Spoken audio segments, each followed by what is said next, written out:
Hi friends, அழகே அழகு serial அடுத்து என்ன நடக்க போகுதுன்றத இந்த ஒரு வீடியோவில் ஒரு குட்டி பிரமோவாக பார்க்கல வாங்க. ரூம்குள்ளார போயிடுவாங்க. ஆனால் இங்கே பாக்கியராஜ் சொன்ன விஷயங்களை தான் நம்ம தங்கராஜ் யோசிச்சுக்கிட்டே இருக்காங்க. இந்த மாதிரி வந்து ஒரு பிரச்சனைனா கூப்பிடு, நான் உடனே வந்துடுறேன்ற அளவுக்கு சொல்கிறான். எவ்வளவுமே அண்ணன் சென்டிமெண்ட்ல அப்படியே உருகுறா இல்லைன்றாங்க. இவங்க 2 பேரும் இப்படியே விட்டு வச்சா ரொம்ப தப்பா போயிடும்ன்றாங்க. இவங்க 2 பேரும் இப்படியே நம்ம விடவே கூடாதுன்றாங்க. ஏதாச்சும் இவங்க 2 பேரையும் நம்ம பண்ணணுன்றாங்க. போனா போட்டோன்னு பார்த்தா அண்ணனும் தங்கச்சி சேர்ந்து நம்மள அசிங்கப்படுத்துறாங்கன்றாங்க. அங்க எல்லார் கால்லயும் விழாத குறையா கெஞ்சி இவளை கூட்டிட்டு வர்ற நிலைமைக்கு ஆளாயிடுச்சுலன்றாங்க. இவ ஏதோ ஒண்ணு பண்றா, ஆனா என்னடத்தை கண்டுபிடிச்சு இவளை அடக்கி நம்ம வீட்டுல வச்சா இன்னொரு நாளைக்கு இவ இந்த தப்பு செய்ய மாட்டான்றாங்க.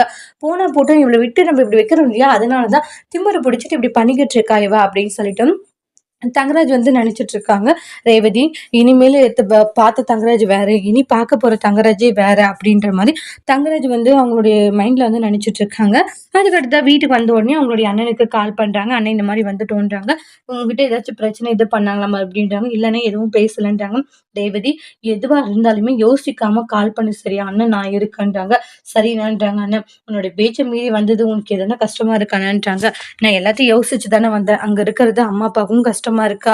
சரி அதனாலதான் எல்லாத்தையும் யோசிச்சுட்டு யாருக்கும் நமக்கு கஷ்டமா இருக்கக்கூடாது, நம்ம வந்துடலாம்னு நினைச்சு முடிவோடு வந்தான்றாங்க. சரி ரேவதி, இங்க பாரு, அவங்களுக்காக நீ ஏன் போனதான் என்னோட கேள்வி. சரி போனதை போயிட்டு இனி எந்த பிரச்சனையா இருந்தாலும் நீ தைரியமா இது பேஸ் பண்ணு சரியான்றாங்க. அதாவது நேரடியா நீ பேசு, அப்படியும் முடியலன்னா அண்ணனுக்கு நீ அடுத்த நிமிஷமே போன் அடி, நான் வந்து நிக்கிறேன்றாங்க.